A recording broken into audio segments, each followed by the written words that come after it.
और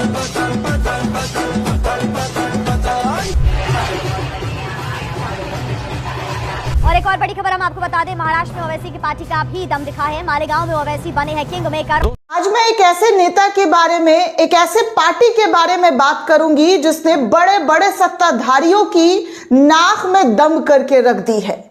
king maker के तौर पर वो जाने जा रहे हैं। महाराष्ट्र बीएमसी चुनाव में जो शानदार जीत असदुद्दीन ओवैसी की पार्टी ने दर्ज कराया है, उससे अच्छे अच्छे नेताओं की नींद हराम हो गई है। ये राष्ट्रवादियों की फौज, फर्जी राष्ट्रवादी, वो कहने लगे कि एआईएमआईएम का, असदुद्दीन ओवैसी का महाराष्ट्र में इस तरीके से इतिहास रचना, इतनी ज्यादा सीटें जीत जाना देश के लिए खतरा है।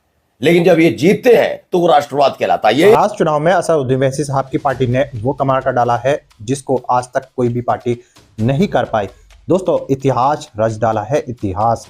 महाराष्ट्र के अंदर इतनी ज्यादा सीटें असदुद्दीन ओवैसी साहब की पार्टी ने जीती हैं जिसको देखकर हर कोई हैरान है। आज इस वीडियो में मैं बताने जा रहा हूं महाराष्ट्र के अंदर चुनाव में असदुद्दीन ओवैसी साहब इतनी ज्यादा सीटें जीते हैं और अब आगे क्या होने वाला है, मैं आपको इस वीडियो के जरिए पूरी डिटेल के साथ आपको बताने जा रहा हूं।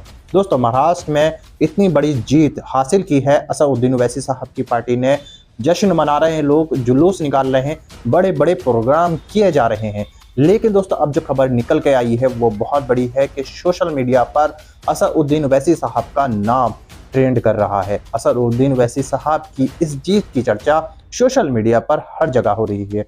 आज जो मैं आपको दिखाने और बताने जा रहा हूं वो देखकर आप लोग भी हैरान हो जाओगे और आपको इस खबर की पूरी डिटेल और सच्चाई पता चल जाएगी। मगर दोस्तों, ये वीडियो दिखाने से पहले मेरी आपसे गुजारिश है, आज का मेरा ये वीडियो पूरा एंड तक जरूर देखना और अगर आप मेरे चैनल पर नहीं आए हो, चैनल को जरूर सब्सक्राइब करना, साथ में इस वीडियो को ज्यादा लोगों में शेयर जरूर करना। चलिए दोस्तों, पहले आप ये वीडियो देख लीजिए, फिर आकर मैं आपसे बात करता हूँ।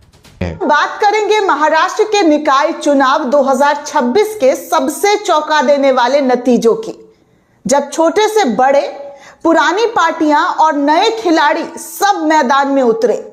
चुनावी दौर में सबसे सरप्राइज रहा असदुद्दीन ओवैसी की पार्टी एआईएमआईएम की जबरदस्त बढ़त, जिसने कई जगह खेल का समीकरण ही बदल डाला। 15 जनवरी 2026 को महाराष्ट्र के 29 नगर निगमों, जिनमें बीएमसी भी शामिल है, उसके लिए चुनाव हुए। 227 वार्ड वाला बीएमसी पूरे राज्य के स्थानीय राजनीति का सबसे बड़ा और सबसे हाई प्रोफाइल निकाय चुनाव माना जाता है, जिसको लेकर आपने देखा कि तमाम पार्टियों ने एड़ी चोटी घिस दी, एड़ी चोटी की ताकत लगा दी। लेकिन सबसे दिलचस्प बात यहां पर यह देखने को मिला कि असदुद्दीन ओवैसी की पार्टी एआईएमआईएम ने कम प्रतिद्वंदी होने के बावजूद कुल लगभग 95 सीटें जीत ली। 95 सीटें 13 नगर निगम में यह प्रदर्शन पार्टी के लिए एक बड़ा ऐतिहासिक रिकॉर्ड दर्ज हुआ है। एआईएमआईएम सिर्फ 95 सीटों से किंग मेकर कैसे बन सकता है? क्योंकि महाराष्ट्र के कई नगर निगम में किसी भी बड़े गठबंधन जैसे बीजेपी, शिवसेना को पूरी बहुमत नहीं मिले, या बहुमत इतना तंग है कि एआईएमआईएम की सीटें समीकरण को पलट सकती है। इसीलिए असदुद्दीन ओवैसी की चर्चा जोरों शोरों से चल रही है। मतलब कौन सरकार बनाता है, कौन मेयर चुनता है, एआईएमआईएम वहां निर्णायक भूमि निभा सकते हैं। एआईएमआईएम के पास अब वो मेजॉरिटी है कि वो अपना फैसला ले सकते हैं कि वो किसका साथ देंगे। जब बीएमसी में बीजेपी, शिवसेना गठबंधन और अन्य पार्टियों के बीच बहुमत का अंतर सिर्फ कुछ सीटों का है, तब एआईएमआईएम की 8-10 सीटें निर्णायक बन सकती है। और यही वजह है कि इन्हें किंग मेकर कहा जा रहा है। असदुद्दीन ओवैसी का इस वक्त महाराष्ट्र में जलवा छाया हुआ है। जहां एआईएमआईएम ने पूरे बीएमसी चुनाव में खुद को बेहतर बताया है, तो वही बीएमसी वोटिंग में सबसे बड़ी पार्टी जो है इस वक्त बीजेपी और उसके सहयोगी शिवसेना शिंदे। बीएमसी के 227 वार्डों में बीजेपी 89 सीटें, शिवसेना शिंदे जो है एकनाथ शिंदे वाली पार्टी वो 29 सीटें, और शिवसेना उद्धव ठाकरे वाली जो पार्टी है वो 65 सीटें, और कांग्रेस ने 24 सीटें दर्ज की है, एआईएमआईएम ने 8, और अन्य जैसे एनसीपी, समाजवादी पार्टी कुछ कुछ सीटों पर उनका खाता खुलता हुआ नजर आया है।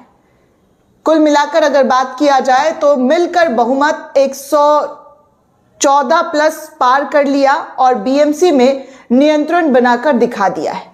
यह स्पष्ट संदेश देता है बीजेपी शिवसेना गठबंधन ने मुंबई में पुरानी जो राजनीति है उद्धव ठाकरे की उसको चुनौती दी है और बड़ी कामयाबी जो है इस वक्त बीएमसी में उनको मिली है।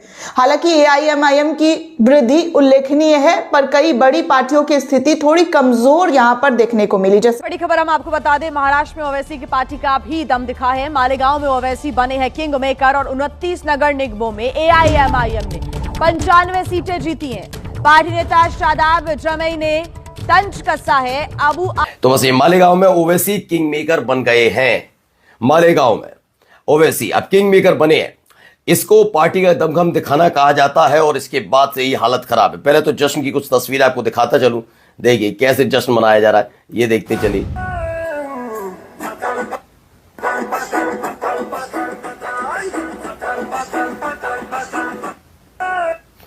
तो असदुद्दीन ओवैसी साहब की पार्टी एआईएमआईएम ने आज महाराष्ट्र पीएमसी चुनाव में ऐतिहासिक जीत दर्ज की, जिसके बाद पूरे महाराष्ट्र में जश्न का माहौल है।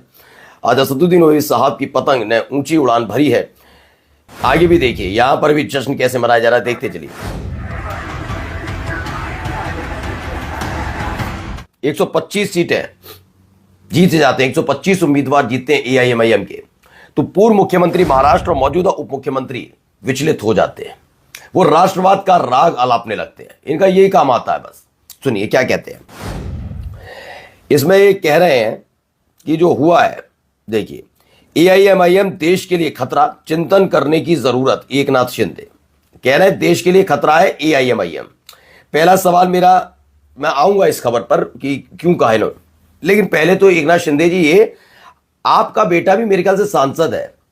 कभी आपने नरेंद्र मोदी साहब से पूछा कि जब ऑपरेशन सिंदूर हुआ था तो आपके बेटवा को क्यों नहीं भेजा गया था अलग अलग देशों में?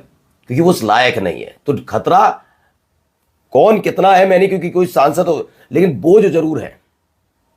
खतरा तो हो ही नहीं सकता, खतरा वाली बात ही नहीं है। और खतरा उनसे होता है जो राष्ट्रवाद और धर्म की घुट्टी पिलाकर अपना फायदा उठाते हैं। उन लोगों से देश को भी खतरा होता है, लोगों को भी खतरा होता है। सोचिए, किसी एक पॉलिटिकल पार्टी की ऊंचाई को देखकर कोई आदमी धर्म के नाम पर लोगों को गुमराह करे तो क्या कहा जाएगा? मैं तो नहीं कहता बीजेपी से खतरा है, नहीं, मैं कैसे कह दूंगा बीजेपी से खतरा है? पॉलिटिकल पार्टी है, संवैधानिक तौर पर वो चुनाव लड़ती है, खतरा कैसे बता दे, कैसे कह दूंगा एकनाथ शिंदे की भी शिवसेना के बारे में? हाँ, बोझ जरूर कह सकता हूं। बोझ इसलिए क्योंकि उनके अपने बेटे के अलावा, अपने अलावा किसी को उतारते तो बहुत पढ़े लिखे व्यक्ति को भी उतार सकते हो, उसे सांसद बनवा सकते हो, विधायक बनवा सकते हो, लेकिन नहीं बनाओगे तुम। ओवैसी क्यों है अब बताता हूं। महाराष्ट्र के डिप्टी सीएम एकनाथ शिंदे ने नगर निकाय चुनाव पर कहा कि राज्य में 29 महानगर पालिका चुनाव में एआईएमआईएम के कुल 125 से ज्यादा उम्मीदवारों का जीत कराना यह देश के लिए खतरा हो सकता है। इस पर चिंतन करने की जरूरत है, ध्यान रखिएगा। खतरा तक करार दिया जा रहा है क्योंकि खुद की हालत खस्ता हो। दोस्तों, देखा आपने ये वीडियो, मुझको उम्मीद है ये वीडियो देखकर आपको सब कुछ समझ में आ चुका होगा और असदुद्दीन ओवैसी साहब की किस तरह से जीत हुई है वो भी आपने इस वीडियो के अंदर देखा होगा। दोस्तों, आपकी क्या राय है इस वीडियो के बारे में मुझे कमेंट करके जरूर बताना। दोस्तों, आज की वीडियो में बस इतना ही। मैं फिर मिलूंगा ऐसी ही दूसरी वीडियो के साथ। तब तक के लिए सलाम, नमस्ते, जय हिंद।